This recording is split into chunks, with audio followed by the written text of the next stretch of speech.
Bismillahirrahmanirrahim. Assalamualaikum warahmatullahi wabarakatuh. Kami dari kelompok 8 akuntansi syariah 4C pada diskusi kali ini akan menjelaskan materi tentang anggaran tetap dan variabel. Sebelum memulai pembahasan pada kali ini, izinkan saya memperkenalkan anggota dari kelompok kami. Yang pertama ada M. Irfan Wahyu Husodo dengan NIM 1264032022102. Yang kedua ada Antari Sunisa dengan NIM 1264032022104. Yang ketiga ada Nurmasida Siti Saliha dengan NIM 1264032022116. Selanjutnya saya akan menjelaskan pengertian harga pokok penuh dan variabel. Full costing atau harga pokok penuh adalah suatu metode di dalam dunia akuntansi yang menjelaskan bahwa seluruh biaya yang dikeluarkan di dalam proses produksi akan dimanfaatkan sebagai indikator penting untuk menghitung total biaya per unit atau harga pokok produksi di dalam suatu kegiatan bisnis. Variable costing atau harga pokok variabel adalah suatu metode perhitungan seluruh biaya yang digunakan untuk membuat suatu produk, yang mana biaya tersebut memiliki jumlah yang terus berubah sesuai dengan volume kegiatan bisnis. Selanjutnya, anggaran tetap atau fixed budget adalah anggaran yang dibuat untuk satu tingkat suatu kegiatan selama jangka waktu tertentu, di mana pada tingkat kegiatan tersebut direncanakan pendapatan dan anggaran biaya. Anggaran ini tidak memungkinkan adanya suatu penyesuaian oleh karena sudah tetap. Kemudian anggaran variabel atau flexible budget adalah anggaran yang dibuat berdasarkan pada kegiatan tingkat kegiatan. Prinsip dari kegiatan ini adalah bahwa untuk setiap tingkat kegiatan harus terdapat norma-norma untuk kegiatan yang dikeluarkan. Norma-norma ini merupakan patokan dari pengeluaran-pengeluaran yang seharusnya pada masing-masing tingkat kegiatan tersebut. Penyusunan anggaran ini dilakukan dengan memperhatikan biaya tetap dan biaya variabel. Untuk selanjutnya, metode pemisahan biaya semi variabel. Metode pemisahan biaya semi variabel ini dibagi menjadi beberapa metode. Yang pertama, metode perkiraan langsung. Metode perkiraan langsung hanya dapat dipakai pada keadaan tertentu, di mana perhitungan unsur-unsur kegiatan secara kuantitatif tidak dapat dilakukan karena suatu sebab. Dalam dunia praktis, memang hal ini sering dijumpai dan bahkan lebih sering dipakai oleh para perencana biaya yang telah berpengalaman dan yang ingin menghindari perhitungan-perhitungan sistematis. Selanjutnya, metode tinggi rendah. Dari geometri dasar, kita mengetahui bahwa dua titik diperlukan untuk mengetahui suatu garis. Sekali kita mengetahui dua titik pada suatu garis, maka persamaannya dapat ditentukan. Ingat bahwa F, komponen biaya tetap, adalah perpotongan garis jumlah biaya, dan bahwa V, biaya variabel per unit, adalah kemiringan garis. Dengan dua titik tersebut, kemiringan dan perpotongan dapat ditentukan. Metode tinggi rendah sebelumnya memilih dua titik yang akan digunakan untuk menghitung parameter F dan V. Secara spesifik, metode menggunakan titik tinggi dan rendah. Titik tinggi didefinisikan sebagai titik yang mempunyai tingkat kegiatan tertinggi. Titik rendah didefinisikan sebagai titik yang mempunyai tingkat kegiatan terendah. Misalnya, X1, Y1 adalah tingkat pertama. Saya ulangi. Misalnya, X1, Y1 adalah titik pertama. Sebut saja titik rendah dan X. Oke, selanjutnya metode tinggi rendah. Dari geometri dasar, kita mengetahui bahwa dua titik diperlukan untuk menentukan suatu garis. Sekali kita mengetahui dua titik pada suatu garis, maka persamaannya dapat ditentukan. Ingat bahwa F, komponen biaya tetap, adalah perpotongan garis jumlah biaya, dan bahwa V, biaya variabel per unit, adalah kemiringan garis. Dengan dua titik tersebut, kemiringan dan perpotongan dapat ditentukan. Metode tinggi rendah sebelumnya memilih dua titik yang akan digunakan untuk menghitung parameter F dan V. Secara spesifik, metode menggunakan titik tinggi dan rendah. Titik tinggi didefinisikan sebagai titik yang mempunyai tingkat kegiatan tertinggi. Titik rendah didefinisikan sebagai titik yang mempunyai tingkat kegiatan terendah. Misalkan, X1, Y1 adalah titik pertama, sebut saja titik terendah, dan X2, Y2 titik kedua sebagai titik tertinggi. Persamaan untuk menentukan kemiringan dan perpotongan secara berturut-turut. Rumus V sama dengan perubahan pada biaya dibagi perubahan pada kegiatan, sama dengan Y2 dikurangi Y1 dibagi X2 dikurangi X1. F jumlah biaya gabungan dikurangi biaya variabel, Y2 dikurangi V dalam kurung X2 atau Y1 dikurangi V dalam kurung X1. Contoh berikut ini data biaya penanganan dan jumlah perpindahan bahan baku perusahaan Nasiong selama 10 bulan terakhir. Untuk perusahaan Nasiong, nilai tinggi adalah biaya penanganan bahan baku senilai 7.500 US dollar. Jika 500 perpindahan dilakukan atau 500,7.500 US dollar, titik rendah adalah biaya penanganan bahan baku sebesar 2.000 US dollar. Jika 100 perpindahan dilakukan atau 100,2.000 US dollar, sekali nilai tinggi dan rendah didefinisikan, nilai F dan V dapat dihitung. V sama dengan dalam kurung Y2 dikurangi Y1 dibagi dalam kurung X2 dikurangi X1 tutup kurung. 7.500 dikurangi 2.000 dibagi 500 dikurangi 100 sama dengan 5.500 dikurangi 400 sama dengan 13,75 US dollar. F sama dengan Y2 dikurangi V dalam kurung X2 sama dengan 7.500 dikurangi 13,75 X dalam kurung 500 sama dengan 625 US dollar. Formula biaya menggunakan metode tinggi rendah adalah Y sama dengan 625 US dollar ditambah 13,75 X US dollar.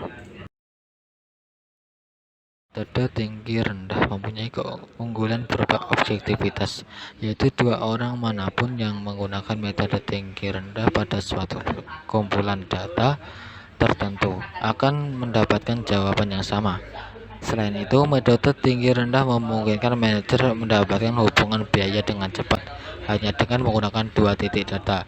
Misalnya, seorang manajer mungkin hanya mempunyai data 2 bulan. Kadang-kadang data ini cukup untuk mendapatkan perkiraan kasar dari hubungan biaya. Namun, metode tinggi rendah tidak sebaik metode yang lain, karena metode ini juga memiliki beberapa kelemahan. Titik tinggi dan rendah sering sebagai apa yang disebut di luar garis. Mereka mungkin mewakili hubungan biaya kegiatan yang tidak khas. Jika demikian, formula biaya yang dihitung menggunakan dua titik ini tidak mewakili apa yang biasanya terjadi. Jika titik-titik ini bukan di luar garis, pasangan titik-titik lainnya lebih mewakili.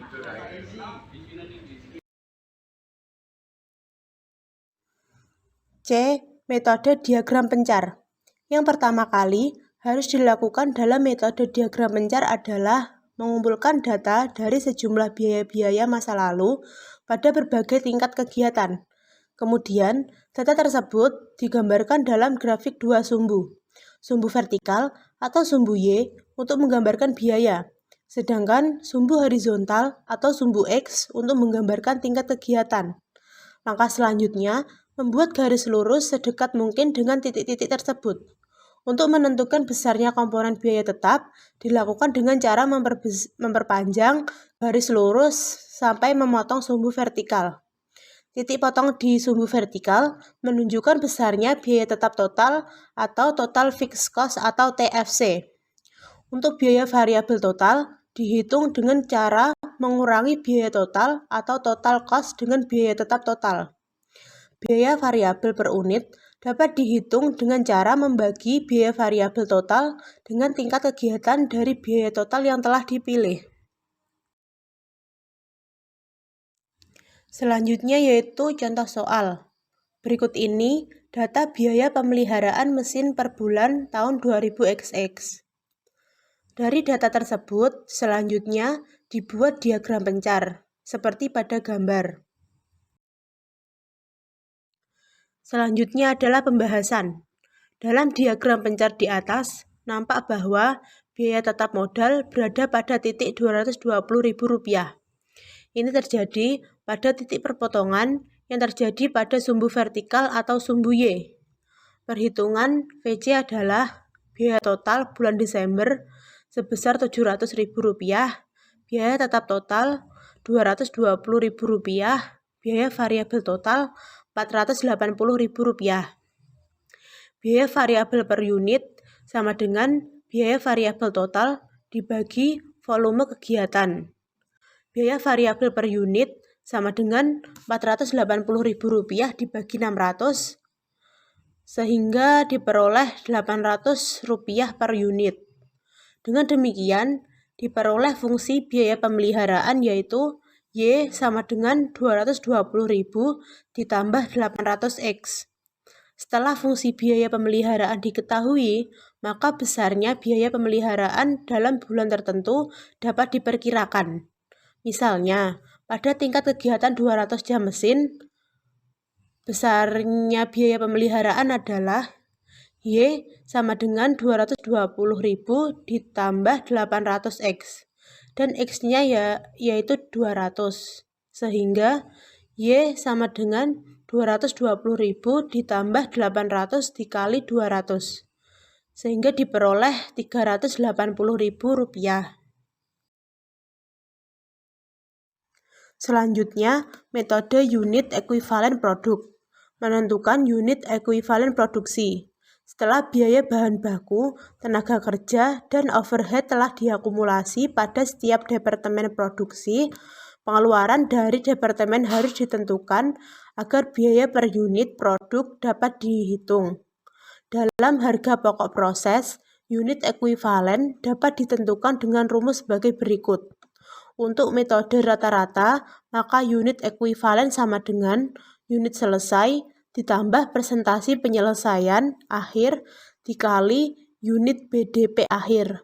Sedangkan untuk metode FIFO, maka unit ekuivalen sama dengan unit selesai ditambah tingkat penyelesaian akhir dikali unit BDP akhir dikurangi tingkat penyelesaian awal dikali unit BDP awal.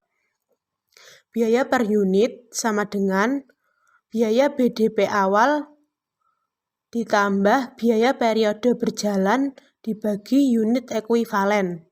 Biaya per unit ekuivalen ini digunakan untuk menilai unit yang terdapat di ending inventory dan unit yang akan dipindahkan ke departemen produksi berikutnya.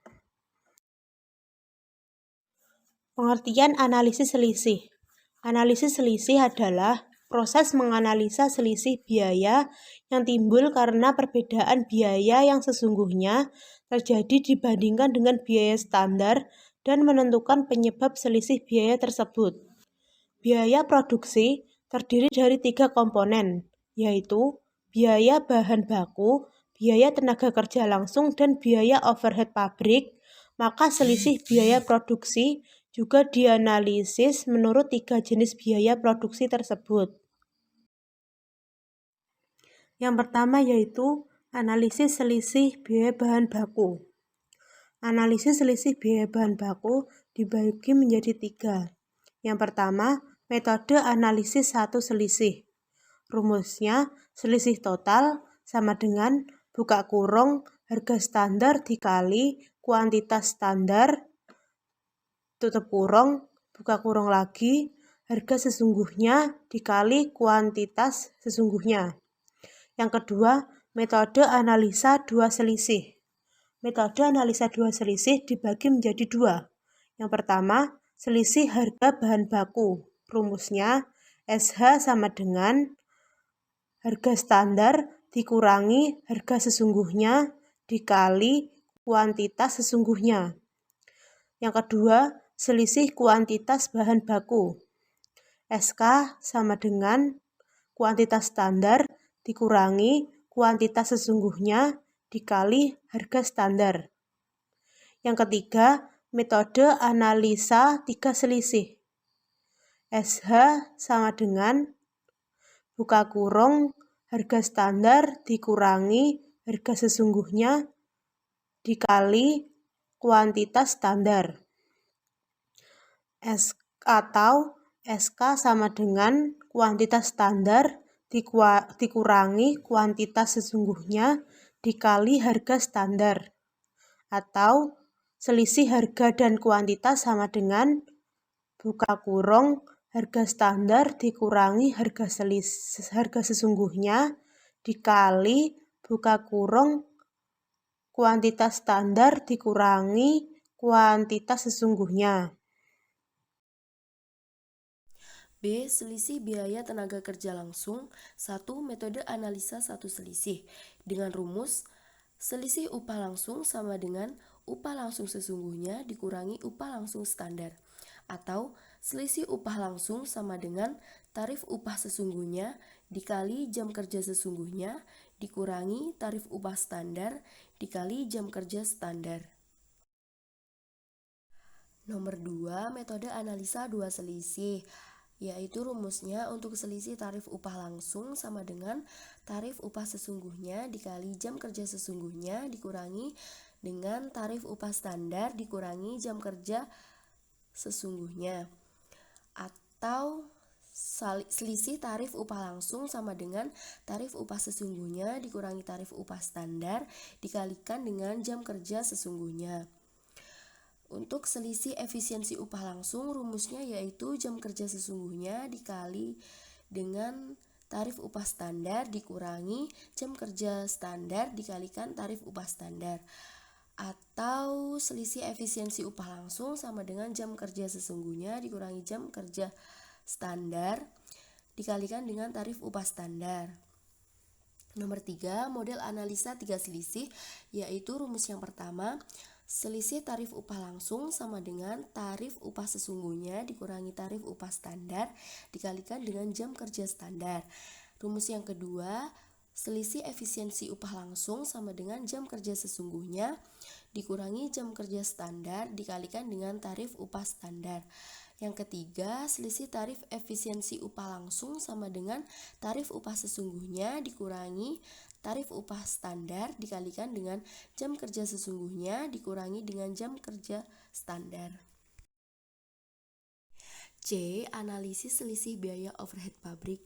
Rumus yang pertama model analisa satu selisih, yaitu selisih biaya overhead pabrik total sama dengan biaya overhead pabrik sesungguhnya dikurangi biaya overhead pabrik standar. Atau selisih biaya overhead pabrik total sama dengan biaya overhead pabrik sesungguhnya dikurangi kapasitas standar dikali tarif standar BOP.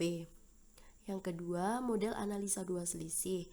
Yang pertama, selisih terkendalikan, yaitu rumusnya selisih terkendalikan sama dengan biaya overhead pabrik sesungguhnya dikurangi dengan biaya overhead pabrik yang dianggarkan pada kapasitas standar dikurangi dengan biaya overhead tetap yang dianggarkan plus kapasitas atau jam standar dikalikan dengan tarif variabel standar. Untuk yang selisih volume, rumusnya yaitu selisih volume sama dengan biaya overhead pabrik yang dianggarkan pada kapasitas standar dikurangi biaya overhead pabrik standar. Yang ketiga yaitu model analisa tiga selisih. Untuk rumus yang pertama, selisih anggaran, yaitu sama dengan biaya overhead pabrik sesungguhnya dikurangi biaya overhead pabrik yang telah dianggarkan pada kapasitas sesungguhnya. Rumus yang kedua, selisih anggaran sama dengan biaya overhead pabrik sesungguhnya dikurangi biaya overhead pabrik yang telah dianggarkan ditambah kapasitas sesungguhnya dikali tarif variabel standar. Untuk rumus yang ketiga yaitu selisih anggaran sama dengan biaya overhead pabrik sesungguhnya dikurangi kapasitas normal dikali tarif tetap standar dikali kapasitas sesungguhnya dikali tarif variabel standar. Untuk rumus selisih kapasitas yaitu sama dengan biaya overhead pabrik sesungguhnya dikurangi biaya overhead pabrik yang dibebankan.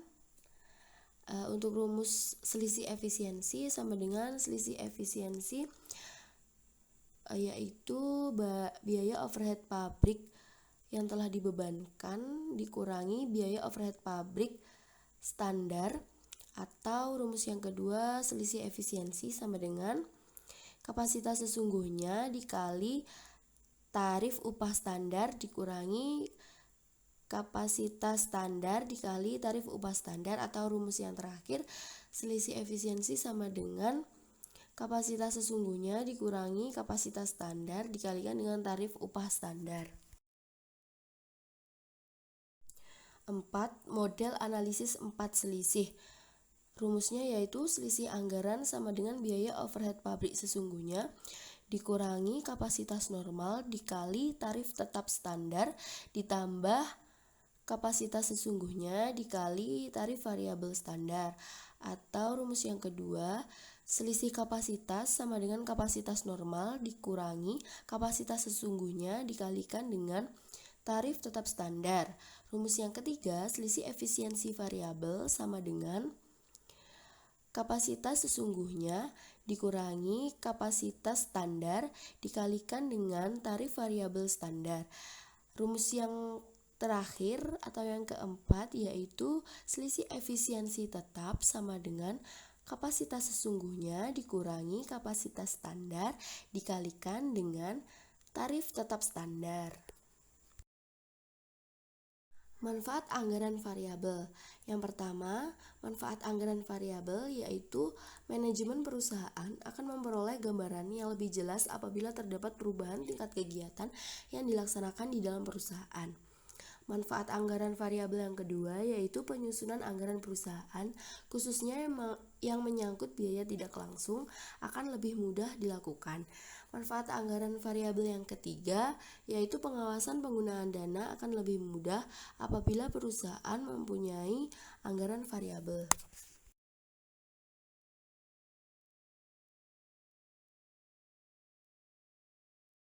Demikian presentasi dari kelompok kami. Apabila ada salah dan kurangnya kami mohon maaf. Wassalamualaikum warahmatullahi wabarakatuh.